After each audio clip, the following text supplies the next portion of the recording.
Hello, my name is Vesper. My parents skipped my wedding to take a cruise, and when I called to ask why, they laughed. Said it wasn't important. Said it wasn't a royal wedding. They never sent a card. They never apologized. But weeks later, after my father had a stroke, they begged me to come back, to be the reliable one. All my life, I thought if I stayed quiet, they'd eventually see me. But what if being quiet was exactly how they erased me? Would you have called them back? Because I did, but only to say one thing. That was the moment something in me didn't just break, it went cold. I remember just standing there in my driveway, the boxy envelope still in my hand. The breeze brushed past my arms, and somewhere in the distance, a lawnmower droned. But all I heard was the echo of their laughter, not just in the phone call, but in my memory. That slow, familiar chuckle from my dad, and my mom's high-pitched amusement. They weren't being cruel, not in the way most people think cruelty sounds. It was worse. They sounded amused. Like my wedding, my life, my effort, was an inconvenience. The mail had come late that Friday. I had been waiting, honestly hoping, for a confirmation. Something. Anything. Instead, I got a stiff, unopened envelope marked in red ink. Return to sender, not registered.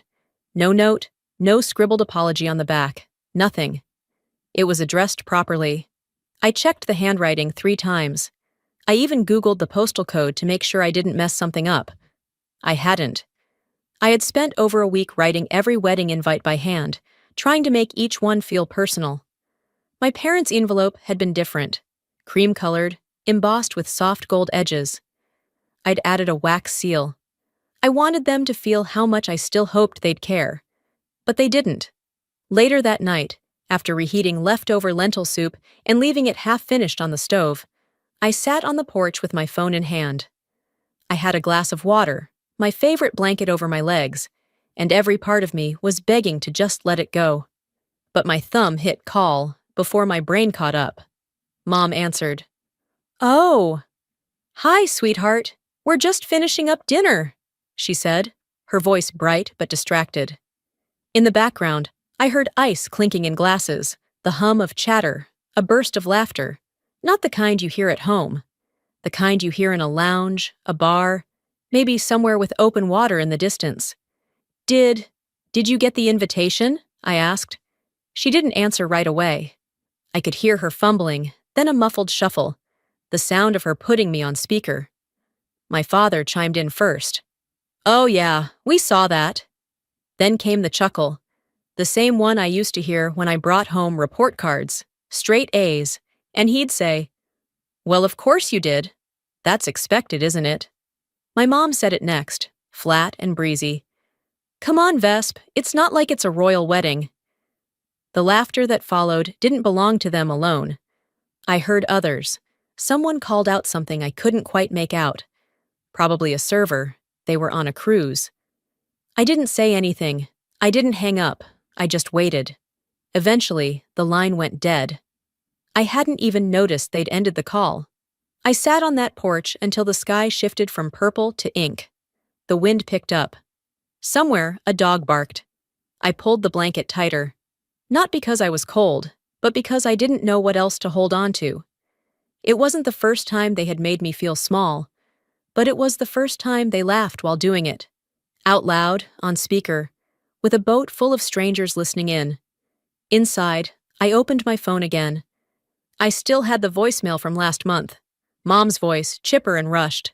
"Let us know the exact date and time, okay? We'll try to make it. Cruises are cheaper in the fall, though, so we'll see." I played it 3 times. Each time, it sounded more like a brush-off than before. On the 4th play, I deleted it. Then I walked back inside, turned off the stove, and poured the cold soup down the sink. The drain gurgled like it didn't want to swallow it either. They weren't coming. They had never planned to. I didn't tell Ronan that night. He was still at his site, late shift, overseeing some zoning inspection across town. I just texted him. "Long day, gonna read and sleep early." He'd know not to push. He always did. That night, I climbed into bed fully clothed. I didn't cry. I didn't throw anything. I didn't even sigh. I just laid there, staring at the ceiling fan spinning overhead. It's funny how quiet betrayal sounds when it's been practiced your whole life. And just before I drifted into sleep, not from peace, but from exhaustion, one thought whispered through me like static. If my wedding wasn't important to them, was I ever? That was the night I stopped expecting my parents to show up for me. Ever again. I didn't sleep well. I drifted in and out, waking to every creak of the floorboards, every car that rolled by outside. By the time the sun stretched across the room, I was already downstairs, hands wrapped around a cup of coffee I wasn't drinking. The house was quiet. Ronan had left early for the site, leaving a sticky note on the fridge. "Call if you need anything. Don't carry it alone." He knew. He always knew. That evening, after forcing myself through a half-hearted attempt at laundry and clearing out a few wedding boxes I hadn't unpacked yet, I made the mistake of opening Facebook. It was a cousin's post. One of the ones who lives in Plano, always tagging everyone and everything. I didn't even realize I was holding my breath until I saw it. My parents' 40th anniversary celebration. Giant silver balloons. A tented backyard. A long dinner table draped in white linen. A sign hanging near the head table. Family only. I stared at it. I blinked. Then I looked at the date. It was 4 weeks before my wedding. They hadn't told me. No invite, not a call, not even a text. They had time. They had the ability. They had the address. They just didn't want me there. I clicked through every photo, as if somehow my face might show up in the background by accident. It didn't. Blaine was there, of course. So was his wife, his 2 boys. My parents beamed in every frame, champagne flutes raised, laughter frozen mid-air. Somewhere between the 3rd and 4th album, I stopped scrolling. Not because I was done, but because I was tired of pretending I was ever supposed to be included in moments like those. Later that night, after dinner, I stepped out onto the porch to clear my head. That's when I saw it. A medium-sized box propped against the door. No note, no packaging, my name written in my own handwriting across the top. It was the memory box, the one I had sent months ago. I had wrapped it carefully, navy paper, hand-tied ribbon. Inside were things I thought they'd appreciate. My childhood drawings, a few old photos, the letter I got from Cornell when I was accepted. There was a beach photo too, me and Dad, back when I was small enough to ride his shoulders. I had hoped they'd feel something. Nostalgia. Pride. Anything. But it was back now. Unopened. Untouched. I sat down beside it, not ready to pick it up. I just stared at it, the same way you stare at a letter from a lawyer or a text that starts with, "We need to talk." That's where Ronan found me. He stepped outside, barefoot, holding 2 mugs of tea.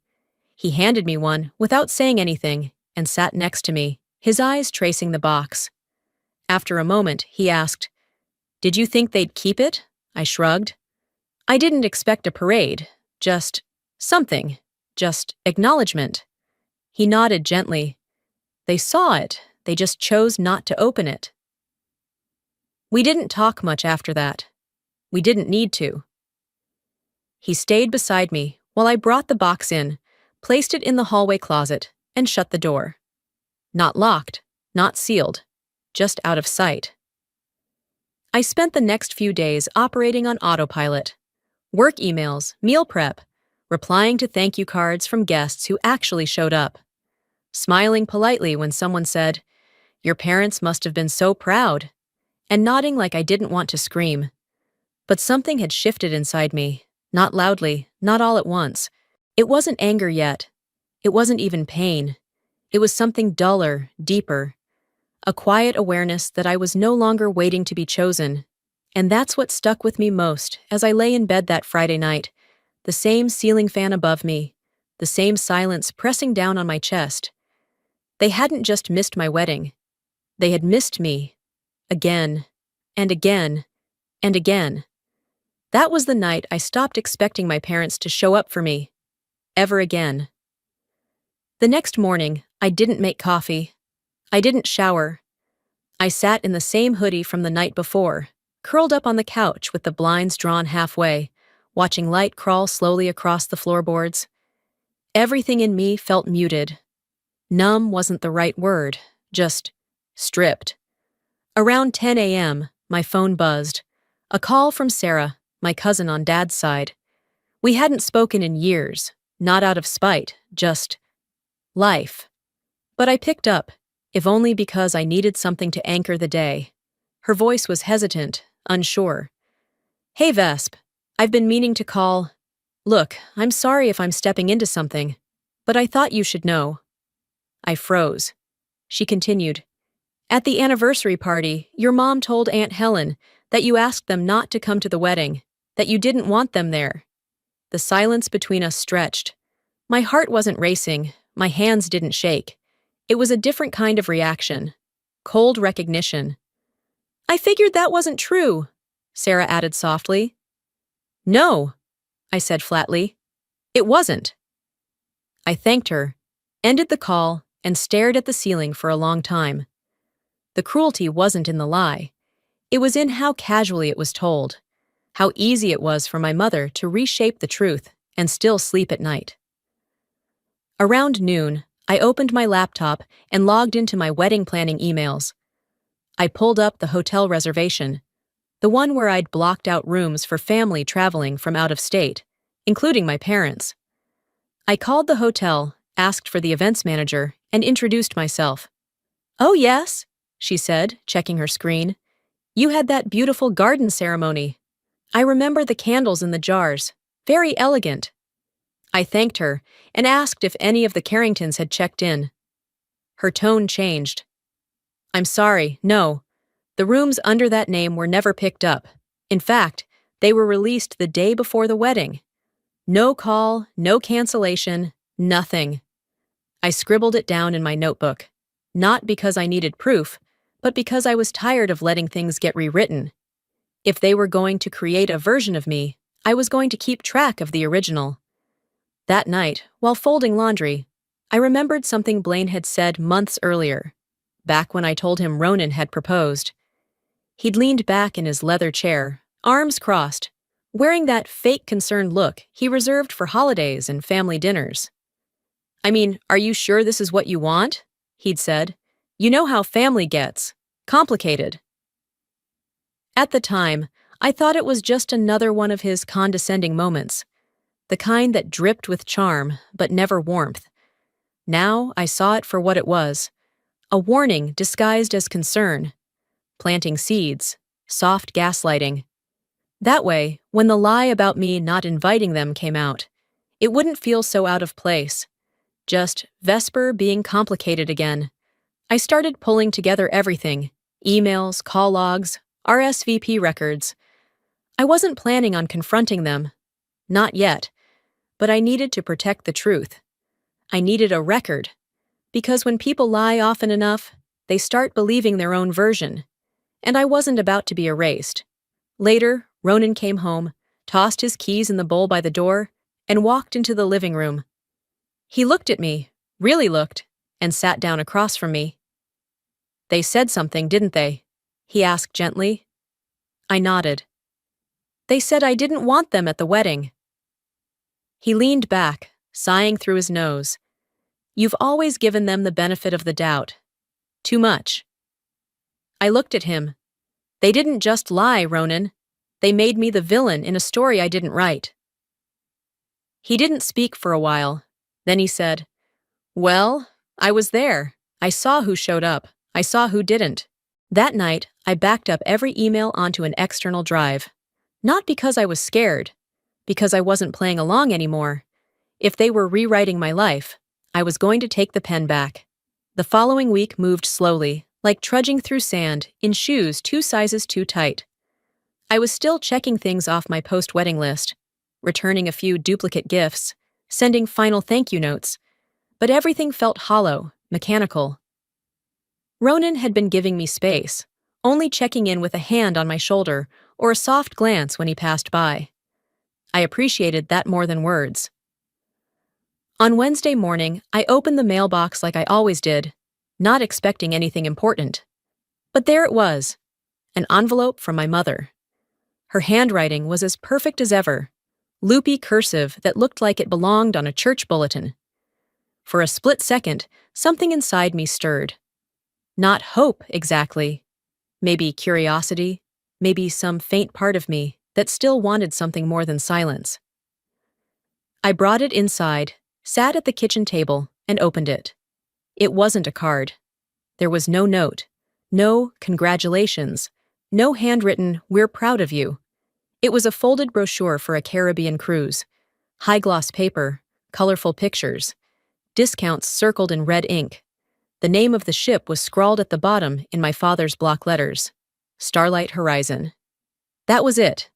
That was their response to my wedding. Not a phone call, not a gift, just a printed reminder that they had better plans. I held the brochure between my fingers for a while, letting the paper bend and crack before tossing it into the recycling bin. 3 days later, another envelope arrived. This time, it was from my parents' joint account. A check for $1,000. In the memo line, my father had written, "Offset for 2009 tuition, basis prep." I actually laughed, short, dry, humorless. It wasn't a gift. It wasn't support. It was a ledger entry. A reminder that love, to them, had always come with conditions. That afternoon, I found myself folding laundry in the bedroom. The rhythm of it settled my nerves, gave me something to do with my hands.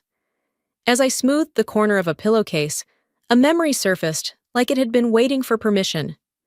I was 17. It was winter, debate practice had run late, and I stood outside the school building for almost an hour, waiting for someone to pick me up. Blaine had been picked up 30 minutes earlier. I finally walked home in the dark, boots soaked through, hands numb. When I told Mom what happened, she didn't apologize. "You're smart enough to figure it out," she said. "That's the blessing, isn't it?" I'd nodded at the time, but that sentence had stayed with me longer than she'd ever know. Later that evening, I deposited the check, not because I wanted the money, but because I was done carrying their debts, for them or myself. If they thought this closed the books, then fine.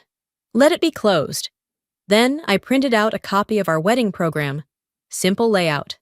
A photo of Ronan and me, framed beneath the willow tree where we exchanged vows. 2 empty white chairs in the front row. I didn't write a note. I didn't explain. I slipped it into an envelope, addressed it by hand, and dropped it at the post office on my way to pick up groceries. I imagined my mother opening it, flipping it over, waiting for a message that wasn't there. She wouldn't find one, because there was nothing left to say. That night, while we were cleaning up after dinner, Ronan found me at the sink, elbow deep in soapy water. He handed me a dish towel, and I took it without a word. "I saw the envelope on the counter," he said. "They don't owe me anything anymore," I said quietly. "And I don't owe them the version of me they pretend I am." He didn't argue. He didn't have to. The plate in my hands felt lighter than it should have. That was the moment I drew the first real line. Soft, silent, but final. I wasn't angry, not yet, but I was done asking to be invited. The next few days passed with the steady rhythm of a routine I had grown into. Coffee, client calls, a walk around the block, dinner with Ronan. I stayed busy, not out of avoidance, but out of something closer to self-preservation. I wasn't stewing anymore. I was observing, like someone documenting weather patterns before a storm. Saturday morning, just as I was cleaning up the breakfast dishes, I got a text from a cousin in Michigan I hadn't heard from since the wedding. "Hey Vesp, just got this in the mail from Aunt Lorraine. Thought you'd want a copy. Hope all's well." Attached was a picture of a printed photo album, the kind people make online these days.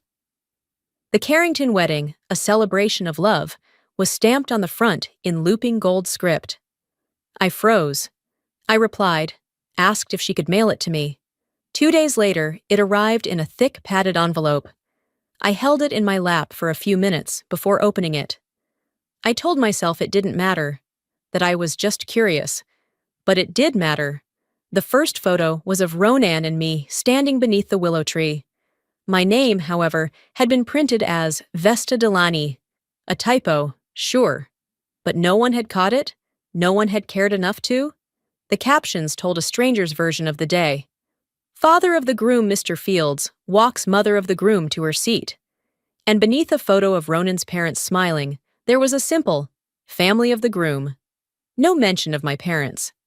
In the group shots, my name was skipped entirely. Blaine's family was labeled with precision.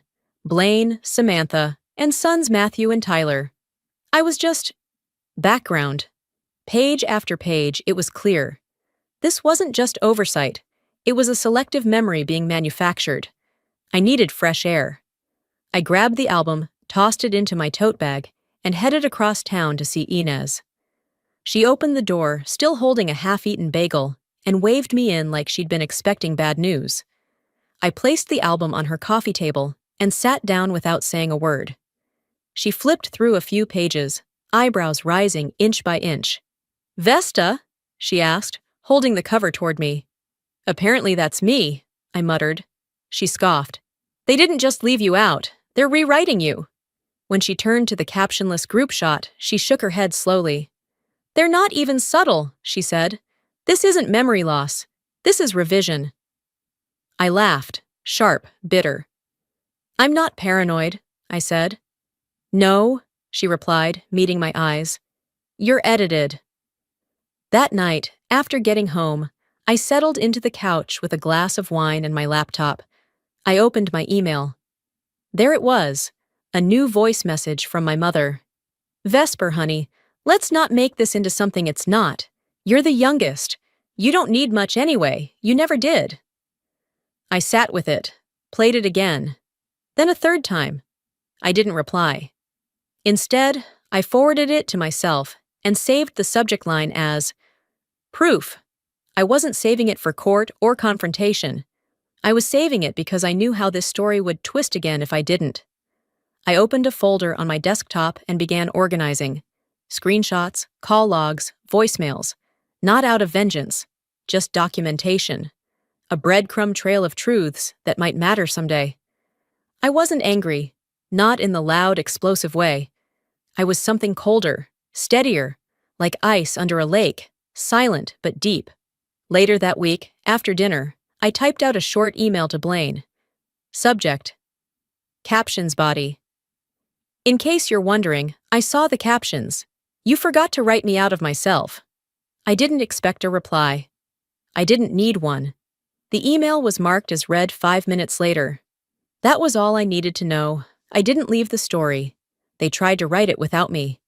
By the time Sunday rolled around, I had already moved on from expecting decency. I didn't need apologies, and I certainly didn't need explanations. But then came the call from Aunt Marlene. She wasn't one for drama, which is probably why she was the one they sent.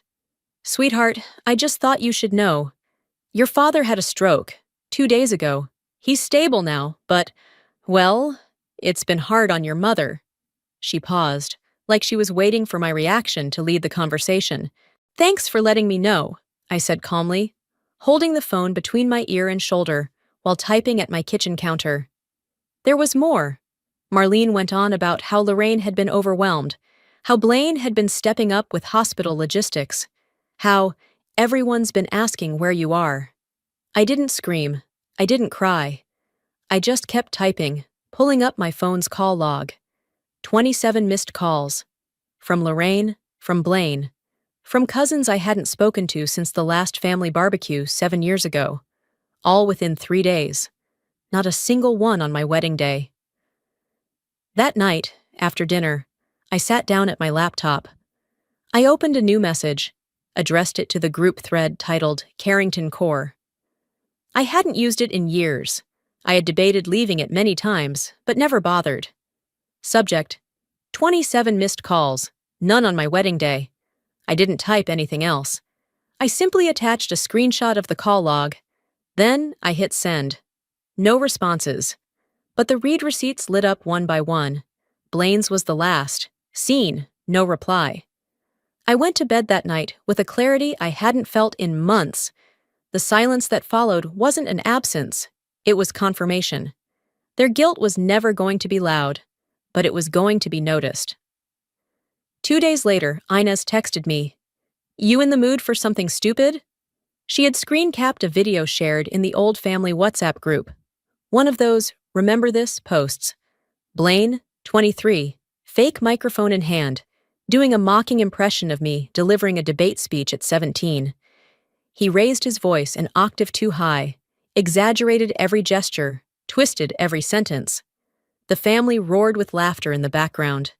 Underneath the clip, someone had commented, "Classic Blaine. We still laugh at this one." I stared at the video, remembering the exact night it had been recorded, the way I'd laughed along, even though my face burned.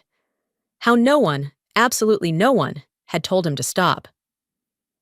I scrolled up and saw that Lorraine had responded with a laughing emoji, and Blaine had replied, "Ah, Vesper always took herself so seriously." This time, I didn't let it sit. I clicked Reply All. Thanks for reminding me what family support always looked like. Then I left the group. Simple, clean, unapologetic. That evening, I was in the living room folding laundry when Ronan walked in. He noticed the phone still in my hand. "You okay?" he asked, standing by the doorway. I nodded. "Yeah." For the first time, I didn't just swallow it. He didn't say anything, just walked over, took the phone from me, set it down on the table, and kissed the top of my head. It wasn't grand, it wasn't a rescue, but it was real. I didn't need a family that laughed at my expense. I needed peace, and boundaries, and the right to finally stop explaining myself. They called it humor. I called it the last time. The following Tuesday, the first message came while I was boiling pasta. I heard the buzz from across the kitchen, checked my phone, and saw Lorraine's name on the screen. Missed call. Then another. By the third, I turned the stove off. The voicemail was brief. Her voice sounded almost rehearsed. "Hi, Vesper. Your father's had a minor stroke. He's in rehab now. We're holding things together, but you're still family, and it's time you came home." She ended with a tone that wasn't grief. It was management, like she was trying to schedule a plumber. An hour later, Blaine called. I didn't answer. His text followed, predictable as clockwork. "Look, this is the time to rise above everything. Dad needs care. You're the stable one. You've always been reliable." There it was, the spin. Not, "We miss you," not, "We're sorry," not even, "We were wrong," just the same old script. You're the stable one, meaning you're the one we can burden. You've always been reliable, meaning we don't have to treat you well. You'll show up anyway. It wasn't love. It was logistics. That night, I sat in the backyard with Ronan, the cicadas humming low in the distance, my hands wrapped around a chipped mug of tea I wasn't really drinking. He didn't say much, just watched the moon drift behind clouds and let me sort through my own silence. "I think I'm supposed to forget everything now," I said finally. He looked at me. "You're not required to carry the whole house just because you know where the nails are." I smiled, because he always found a way to say something that made sense without sounding like a quote from a therapist's calendar. 2 days later, I stopped at a small bookstore near the park. I needed air, distraction, shelves of stories that didn't belong to me. As I browsed, someone tapped my shoulder. "Vesper? My God, I almost didn't recognize you." It was Edna May, my mom's oldest friend, the one who used to bake ginger cookies and tell us to keep our elbows off her table. We caught up briefly, traded vague pleasantries, and then she said it. So casually, so sweetly. "Lorraine always said you were different, you know? Not really like Blaine or her. Always a little removed. Thoughtful, I guess." She meant it kindly, but it hit like gravel against skin. Removed. Not like us. Even when I was little, I must have been the alien in the room. The kid they didn't quite know what to do with. I left the bookstore without buying anything. I sat in the car for 10 minutes with the keys in my hand before driving home. That night, I did something I hadn't done in years. I wrote a letter, not to send, not to fight, just to empty it from my chest. I didn't walk away, I wrote. I was walked past, too many times. I stood in the room, waved, begged, performed, but I was never seen. Not really. I folded it in half, took it out back, and burned it in the fire pit. The flame was quiet, controlled. It didn't roar, it just consumed what needed to be gone. Later that evening, as Ronan loaded the dishwasher and I wiped the counters, I said it aloud. Not for effect, not for drama, just to finally name the truth. They don't want me back, I said. They want the role I used to play. He stopped, turned to face me, and I've already left the stage. The next morning began the way I hoped most mornings would. Quiet, gentle, unhurried. The kind of silence that doesn't ache, just fills the space like breath. Claire was asleep in her crib, cheeks flushed from dreams, the light filtering through the blinds in long, soft stripes across the living room floor. I hadn't touched my coffee yet. It sat cooling on the side table beside me, steam barely curling from the rim. I was sitting cross-legged on the rug, a small plastic bin open in front of me. Wedding keepsakes, packed away by Ronan months ago when I couldn't face them. Not angry, not heartbroken, just tired. He hadn't pressed, just labeled the bin "Someday" in neat block letters and left it in the hall closet. Now it was someday. Inside were pieces of a celebration I barely remembered now for the party part, ribbon from my bouquet, handwritten vows on note cards I hadn't reread since we exchanged them, a place card with my new name printed in elegant script. Beneath a folded cloth napkin was the wedding photo, our official portrait, the one we'd framed in pale wood and left boxed when we moved. I held it up to the light. The image glowed with the kind of golden warmth that only exists for a few fleeting minutes before sunset. Ronan had his arm wrapped loosely around my waist. My hair was coming undone in the wind. We both looked like ourselves, not the polished versions, just the real ones. Grinning, slightly messy, full of something real. It should have been a picture full of nothing but joy. But my eyes kept drifting to the front row. 2 folding chairs sat empty, right in the center, clean, white, and glaringly unoccupied. We hadn't assigned names to them, not because we forgot, because we didn't want the confrontation. We didn't want to admit to anyone, especially not ourselves, that those chairs had always carried a question mark. Everyone knew who they were for. My mother and father. They knew the date. They received the invitation. There were no emergencies, no disasters, no phone calls. They just didn't come. No explanation, no apology, no regret. They made a choice. And 18 months later, as I sat there staring at that photograph, I expected to feel something sharp. Sadness, maybe, or anger, maybe even longing. But I didn't. There was no heat behind my eyes, no tightening in my chest. What I felt was certainty. Not grief, not bitterness, just confirmation of what I already knew. Around mid-afternoon, I was rocking Claire in the glider, her tiny breath sinking with the creak of the chair. Her fingers curled gently around the edge of my shirt, and her lashes fluttered against her cheeks like small wings. I could feel her whole weight tucked against me, that impossible softness only babies have. That's when Ronan came in from the backyard, phone in hand. He didn't say anything at first, just walked over quietly and held the screen out for me to see. It was a picture he'd posted earlier that morning, Claire asleep in his arms during our walk, a tiny daisy still clutched in her fist from where she'd plucked it near the path. Below the photo, one comment stood out in bold. "Your daughter will be so lucky," it read. It was from Mrs. Harker, my 3rd-grade teacher.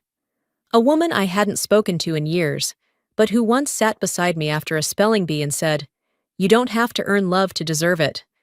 I read her words 3 times. They didn't sting. They didn't trigger anything unresolved. They settled. Quietly, like puzzle pieces finally locking into place. That evening, after Claire was asleep and Ronan was finishing dishes at the sink, I stood in the hallway with my phone in my hand. I didn't pace. I didn't rehearse. I didn't even breathe too deeply. I just tapped the top contact in my favorites list, the one I'd left there out of habit. Mom. She picked up on the third ring. Vesper, she said, like she'd been waiting, like she'd known. I knew you'd call, she added, her voice just a little too bright, a little too pleased. As if this moment confirmed something for her. I knew you'd come around. Your father, he's still not well, of course, and this year's been hard, for all of us. She kept talking, trying to cast herself as someone who had suffered with me, not because of me. She was spinning a net of excuses, half-truths, and polished grievances. I let her speak, let the rhythm of her voice trail on until it faltered from lack of encouragement.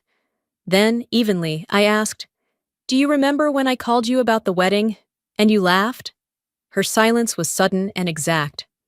I didn't raise my voice. I didn't tremble. "I laughed when I saw your message," I said, quiet, honest. Another pause. Then I ended the call, blocked the number. I walked into the kitchen, poured myself a glass of water. Ronan turned, saw my face, and didn't ask a thing. He just nodded. Before bed, I took the wedding photo out of the box and brought it into Claire's room. The room was dim, lit only by the soft glow of her nightlight. I wiped the glass with the edge of my sleeve, set the frame gently on her dresser beside the books and lullaby CDs. Then I picked up a pen and, in slow, deliberate strokes, wrote along the bottom edge of the frame. Chairs weren't empty. They were open. That was the truth I could finally carry. Not a scar, not a wish, just a choice made in peace. Those seats hadn't been abandoned. They'd been waiting for the people who showed up, for the ones who chose us. I didn't lose a family. I cleared space for one. The next morning came without pretense. No tightness in my chest, no weight pressing behind my eyes, no silent rehearsals of confrontations that would never happen. It came simply, on time, uncomplicated, soft around the edges, like mornings are supposed to be. Claire stirred just after 6. I heard the familiar rustle of her sleep sack before I saw her, her hands stretching up slowly, like flowers toward sunlight. That small, sleepy reach, the one where she tucks her fists near her ears and yawns with her whole body, made something inside me ache in the gentlest way. I scooped her up, warm and impossibly small, her cheek pressed against my shoulder, and carried her downstairs. The kitchen was full of light, the kind of early golden glow that slips over everything quietly, casting soft shadows, making even the familiar feel new. Sunlight spilled across the countertop and danced on the refrigerator door, chasing away the heaviness that used to settle in the corners like dust. That weight, the waiting, the wishing, the what-ifs, was gone now. I set Claire in her high chair, humming as I peeled a banana and sliced it into small crescent moons. I stirred oatmeal in her bowl, the way I had more mornings than I could count. Nothing in the routine had changed, but I had. The difference was peace, not the silence of foundation for a legal case, than anything resembling closure. I had built this archive when I still believed the truth had to be proven, when I thought being believed meant being defended by evidence, when I didn't trust that my lived experience, my memory, my voice, was enough. I selected every file, clicked delete. The message popped up on my screen. "Are you sure you want to delete 287 items?" I didn't hesitate. Yes. No backup. No copied folder tucked away. No just-in-case memory stick. I wasn't keeping receipts anymore. I wasn't preparing for another round of explaining my own story to people who had already decided not to listen. I was done living like I owed anyone a courtroom version of my pain. That afternoon, we celebrated Claire's name day with a picnic by the lake. Just us, the sun, and the sound of her laughter echoing off the trees. Ronan had crafted a little paper butterfly, yellow with black-tipped wings, and tied it to a thin stick with clear thread. Claire chased it across the picnic blanket, squealing each time it floated just out of reach, her curls catching the breeze. Around noon, Inez arrived with lemonade, extra napkins, and 2 folding chairs slung over her shoulder. No gifts, no toasts, no performance, just presents. She sat beside me as I watched Claire scoop up fistfuls of clover and grass, utterly delighted by the feel of the earth in her hands. "She's happy," I said quietly, as if saying it too loud might change it. Inez nodded without looking away from Claire. "She knows she's safe. That's all any of us ever needed." I thought about the girl I used to be, the one who learned how to be small in all the right places, who kept her voice low, her questions polite, her joy measured, who shrank to fit the rooms she was allowed into and still never felt truly welcome. Claire would never carry that legacy. Not from me. "She'll never have to earn love by being small," I said, the words more vow than observation. Inez placed her hand over mine. "Because you stopped shrinking for them." That evening, once Claire was tucked into her crib, Ronan and I sat on the back porch with glasses of iced tea. Fireflies blinked along the edge of the yard like tiny lighthouses. Somewhere across the street, a sprinkler hissed to life, watering a lawn that had never looked particularly thirsty. Ronan glanced at his phone, then turned the screen toward me. A message from a distant cousin lit up the group thread. "Just FYI, Uncle Walter's doing better. Blaine's taken over the finances. Everything's being handled now." I nodded. No bitterness, no sting. Just information, suppressing a scream, but the kind that hums low in your bones when you know you're safe. I didn't glance at the door, half expecting a letter. I didn't unlock my phone looking for missed calls.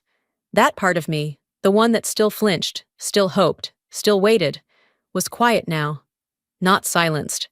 Just at rest. After breakfast, Claire went down for her nap, her head resting on my shoulder before I even reached the crib. Ronan was out back with the clippers, trimming the hedges while the dog chased falling leaves like they were treasure. I sat at my desk, sipping coffee gone lukewarm, and opened my laptop. My cursor hovered over a folder I hadn't touched in months. Carrington Archive. Hundreds of digital files stared back at me.